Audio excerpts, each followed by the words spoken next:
جمعية الدعوة والإرشاد وتوعية الجاليات بمحافظة بدر. الحمد للہ رب العالمین والصلاة والسلام علی اشرف الانبیاء والمرسلین اما بعد۔ محترم سامعین و ناظرین، شریعت اسلامیہ مسلمان کو ہر کام، ہر معاملے کے آغاز میں بسم اللہ پڑھنے کا حکم دیتی ہے، اس لیے کہ ہر کام کے شروع میں بسم اللہ پڑھنا یہ پیارے پیغمبر علیہ الصلاۃ والسلام کی عظیم سنت ہے۔ آقا علیہ الصلاۃ والسلام نے ارشاد فرمایا کہ ہر وہ کام جس کی ابتدا، جس کا آغاز بسم اللہ سے نہ کیا جائے، وہ کام بے برکت ہوتا ہے، اس کے اندر اللہ رب العالمین کی طرف سے خیر برکت کا نزول نہیں ہوتا۔ حضرت عمر بن ابی سلمہ رضی اللہ تعالیٰ عنہ فرماتے ہیں کہ آقا علیہ الصلاۃ والسلام نے مجھے ارشاد فرمایا، سم اللہ، کہ بیٹے اللہ کا نام لے کے بسم اللہ پڑھ کے کھانا شروع کرو۔ اسی لیے حضرت عائشہ رضی اللہ تعالیٰ عنہ فرماتی ہیں کہ آقا علیہ الصلاۃ والسلام نے ارشاد فرمایا، جب انسان کھانا شروع کرے تو بسم اللہ پڑھے، اور اگر وہ کھانے کے آغاز میں شروع میں بسم اللہ پڑھنا بھول گیا تو جب اس کو یاد آیا وہ پڑھے بسم اللہ اولہ و آخرہ، کہ اللہ اس کھانے کے دونوں حصے، وہ حصہ جس کی ابتدا میں نے بغیر بسم اللہ کے کی وہ بھی میں تیرے نام سے شروع کرتا ہوں، اور اس کھانے کا دوسرا حصہ جو ابھی یاد آنے پہ شروع کر رہا ہوں اس کا آغاز بھی تیرے نام سے کرتا ہوں۔ بسم اللہ پڑھنے سے کیا ملتا ہے؟ حضرت عائشہ رضی اللہ تعالیٰ عنہ فرماتی ہیں، آقا علیہ الصلاۃ والسلام 6 آدمیوں کے ساتھ کھانا تناول فرما رہے تھے۔ ایک دیہاتی آیا، اس نے سارے کا سارا کھانا 2 لقموں کے اندر ختم کر دیا۔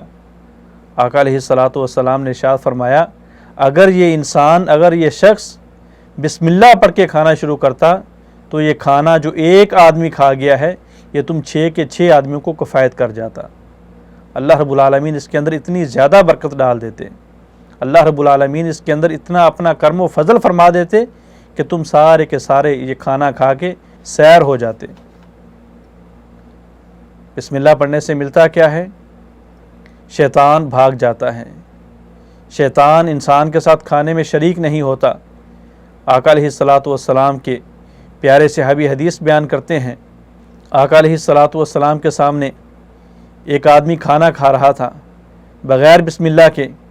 جب وہ اپنے آخری لقمے کو پہنچا اس کو یاد آیا، اس نے فوراً کہا بسم اللہ اولہ و آخرہ، تو آقا علیہ الصلاۃ والسلام نے فرمایا کہ شیطان پہلے اس کے ساتھ کھانا کھا رہا تھا، اور جب اس نے یہ بسم اللہ و اولہ و آخرہ پڑھا تو شیطان کھانا چھوڑ کے بھاگ گیا، اور جو اس نے کھانا کھایا تھا اس کی بھی اس نے کیا کر دی۔ آقا علیہ الصلاۃ والسلام کی ایک دوسری حدیث ہے، فرمایا کہ شیطان اس کھانے کو اپنے لیے حلال سمجھتا ہے، اپنی ملکیت سمجھتا ہے جس کھانے کے اوپر بسم اللہ نہ پڑھی جائے۔ اسی طرح آقا علیہ الصلاۃ والسلام نے ایک عظیم حکم ارشاد فرمایا، فرماتے ہیں کہ جب انسان گھر کے اندر بغیر بسم اللہ کے داخل ہوتا ہے، کھانے کو بغیر بسم اللہ کے شروع کرتا ہے، تو شیطان اپنے ساتھیوں کو کہتا ہے آ جاؤ آ جاؤ، اس گھر کے اندر ہمارا رات کا ٹھکانہ بھی ہے اور اس گھر کے اندر ہمارا رات کا کھانا بھی ہے۔ اور جب وہ آدمی بسم اللہ پڑھ کے گھر میں داخل ہوتا ہے اور بسم اللہ پڑھ کے کھانے کی ابتدا کرتا ہے تو شیطان اپنے چیلوں کو، اپنے ساتھیوں کو کہتا ہے چلو اس گھر کے اندر نہ ہی ہمارے لیے رات کا ٹھہراؤ ہے اور نہ ہی اس گھر کے اندر ہمارے لیے کھانا ہے۔ اللہ سے دعا ہے اللہ رب العالمین اس عظیم سنت کو اپنانے کی توفیق عطا فرمائے۔ السلام علیکم ورحمۃ اللہ وبرکاتہ۔